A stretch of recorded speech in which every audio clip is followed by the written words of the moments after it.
wabarakatuh. Kami dari DGP Angkatan 10 Kabupaten Nunukan, Provinsi Kalimantan Utara.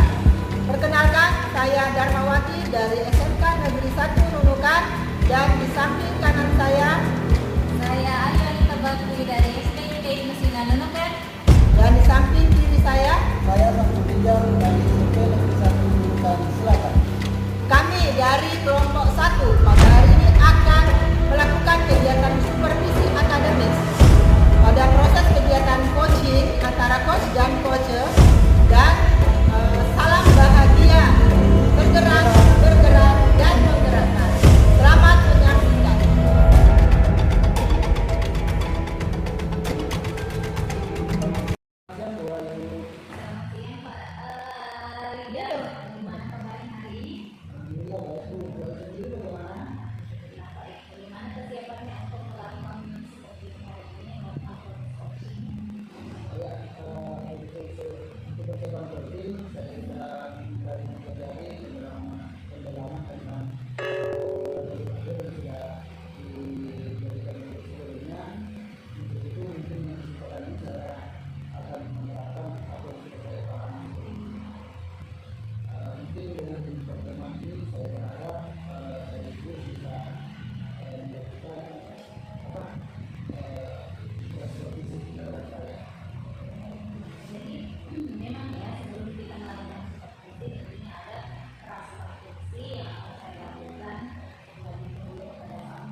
Baiklah, sebelumnya ada beberapa pertanyaan yang akan saya ajukan kepada Mbak Rizal mengenai proses coaching yang akan Bapak ikuti. Yang pertama yang ingin saya tahu nih, Bapak ingin saya membantu Bapak untuk mengembangkan kompetensi apa?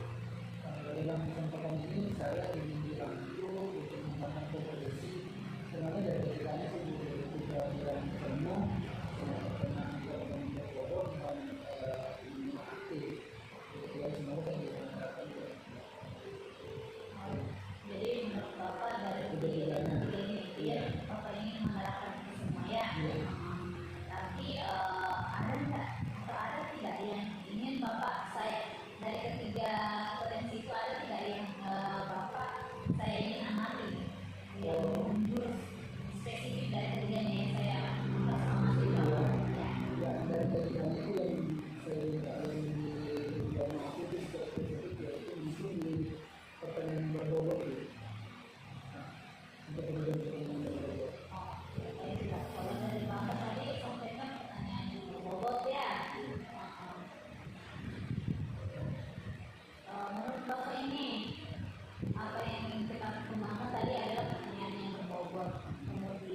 juga boleh kalau ada yang bertanya.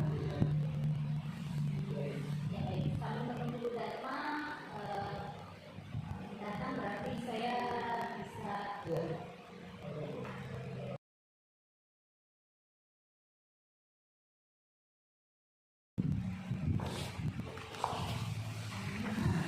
Itu tadi kan saya jelaskan dulu. Ini Pak, saya minta waktunya. Boleh. Silakan dulu. Saya mau bercerita tentang apa yang saya rasakan akhir-akhir ini. Tunggu, dengan kesempatan ini saya bisa membantu. Apa yang perlu saya apa yang perlu saya bantu? Begini Pak, akhir-akhir ini saya merasa di kelas saya ini murid-murid yang saya ajar ini kurang antusias Pak dalam menerima pembelajaran saya. Selain itu murid-murid saya juga sebetulnya dalam tugasnya hanya 50% saja. Jadi langsung ya. Oke. Jadi menurut Ibu Dharma, apakah yang mengharapkan dari obrolan kita hari ini? Saya mengharapkan solusi atas permasalahan yang saya hadapi tentang bagaimana antusiasme murid-murid saya yang saya ajar. Sebenarnya menurut Ibu Dharma itu apa saja sih yang membuat murid-murid Ibu Dharma kurang antusias dalam belajar bersama termasuk penyelesaian tugasnya hari ini? Saya sih Pak, mungkin akhir-akhir ini ya dalam membangun proses pembelajaran itu mungkin mereka merasa sedikit bosan ya, membosankan atau terlalu monoton dalam saya melakukan pembelajaran ini Mas. Gitu ya. Kira-kira apa saja yang dapat membuat murid Ibu antusias dalam pembelajaran itu? Menurut saya sih Pak, mungkin murid saya ini pengen pembelajaran yang lebih asik ya, maksudnya lebih tidak monoton dan tidak membosankan seperti itu. Wah, pendapat sekali yang Ibu selama ini masih monoton ya. Ibu kepengennya itu bagaimana bisa membuat peserta didik menyenangkan pembelajaran ya.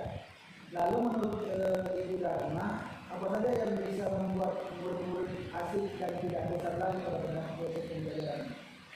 Kalau menurut saya sih Pak, mungkin pembelajaran itu lebih berpusat ke murid ya, peserta didik supaya anak-anaknya atau muridnya bisa terlihat aktif dalam pembelajaran. Sehingga mungkin juga dalam pembelajaran ini saya menetapkan atau menggunakan apa ya, semacam seperti itu ya Pak, supaya tidak bosan dengan anak-anak ya dalam pembelajaran seperti itu ya. Lalu mengenai tugas yang diberikan kepada murid-murid itu, apakah penyebabnya sehingga kurang antusias dalam menentukan tugas untuk pembahasan ini? Mungkin karena saya terlalu banyak kali Pak ya. Jadi aku sering memberikan tugas saja. Tugas sehingga anak-anak itu merasa bosan gitu ya, tugas banyak. Dan mungkin tanpa saya memberikan sumber belajar yang bervariatif, sehingga anak itu mungkin bosan kita hanya memberikan semacam sumber bahan ajar seperti buku, gitu kan, buku dalam bentuk elektronik, itu kan biasanya saya berikan ya. Nah, kalau boleh tahu, saudara selama ini menggunakan sumber belajar apa saja gitu ya? Yang saya gunakan sih Pak, biasanya sumber belajar yang dari buku elektronik itu Pak, sumber belajar buku yang biasa saya hanya pilih dari WA. Apakah ada sumber belajar yang lain selain itu? Sumber belajar selain itu biasanya banyak sih seharusnya Pak. Kalau tahu ya mungkin ada semacam video itu saya bisa ya. Kemudian aktifkan di blog itu juga bisa, atau kemudian tulisan-tulisan di internet itu juga bisa sih sebenarnya Pak. Yang bisa kita variasikan di dalam pembelajaran supaya tidak bosan. Jadi sekali saya yakin sekali ini kalau ini sebenarnya bisa menggunakan berbagai sumber belajar. Yang pastinya akan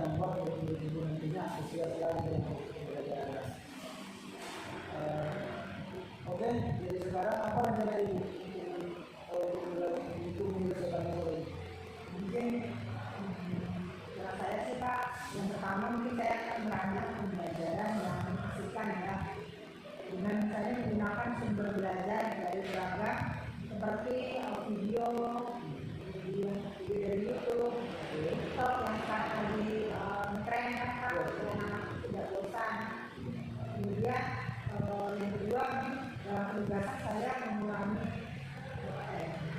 tidak terlalu banyak ya dalam memberikan penjelasan sehingga nanti juga waktu dan kesempatan ada lebih leluasa gitu Pak, tidak merasa bosan. Nah kemudian juga dalam penugasan ini saya lebih ke menyesuaikan dari segi minatnya anak, jadi tidak mesti apa yang saya haruskan satu tugas misalnya sama gitu kan tidak, tapi saya memberikan minat pembakat pembelajaran siswa. Terus saya lanjut ini ya, mudah-mudahan inspirasi ya. Kira-kira apa komitmen ibu terhadap rencana ini? Komitmen saya sih Pak, yaitu untuk selalu membuat rencana pembelajaran yang mengasihkan, kemudian menggunakan sumber belajar untuk mengeksplorasi materi sehingga murid-murid saya ini dapat menjalankan sesuai dengan kurikulum yang saat ini ya, mereka belajar. Dan saya juga mungkin membuat murid-murid saya ini menjadi senang dalam kegiatan eksplorasi, itu harapan saya. Jadi tidak ada unsur paksaan. Kemudian saya juga akan memberikan pilihan kepada mereka sebagai sumber belajar mana yang mereka pengennya seperti apa. Mungkin ada yang pengen video ya seperti video supaya dia menonton. Itu kan sebagai guru mungkin kami merancang pembelajaran yang dalam bentuk video, kemudian yang sukanya membaca, mungkin juga kami menyediakan kita semacam PPT atau tes bacaan. Wah, terus saya lanjut ini ya. Saya sangat menunggu juga ibu. Mudah-mudahan semoga berjalan lancar dan selamat minggu ya. Ya baik Pak, terima kasih atas waktunya. Ya, sama-sama. Mudah-mudahan setelah ini kita bisa menjadi guru yang diinginkan oleh siswa. Minggu amin. Oh, Selamat jumpa. ya salam bu. Bagaimana perasaannya tadi setelah melakukan coaching? Alhamdulillah saya merasa lega, senang juga sih karena pertama kali berhasil.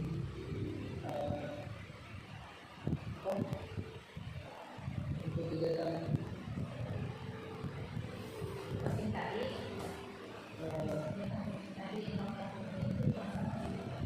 pertama saya juga senang sekali dalam kegiatan tadi.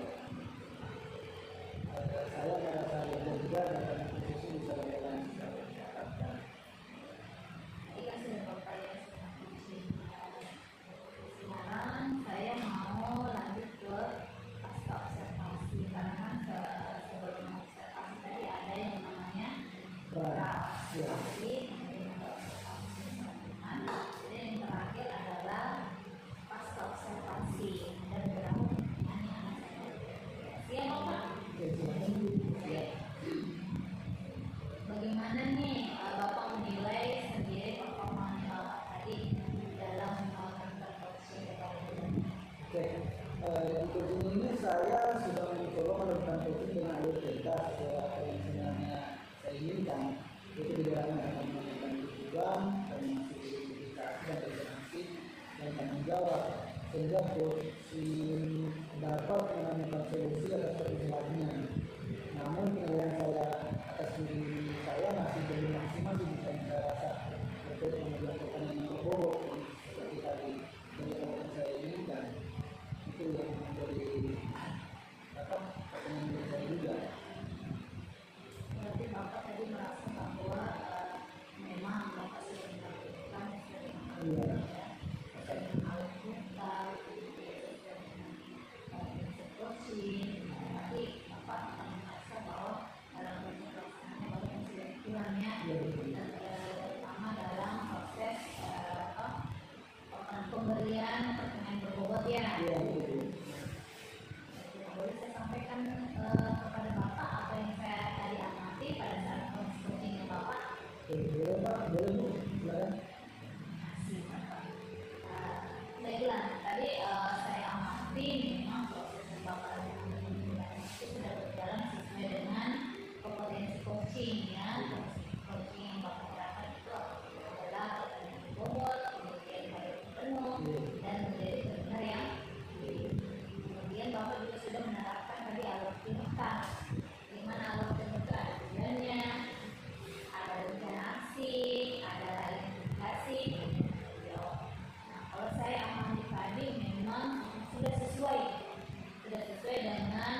memberikan jawaban atau solusi terhadap perilaku sendiri dengan menggunakan bahasa yang mungkin mudah dia pahami, tetapi dengan dalam konteks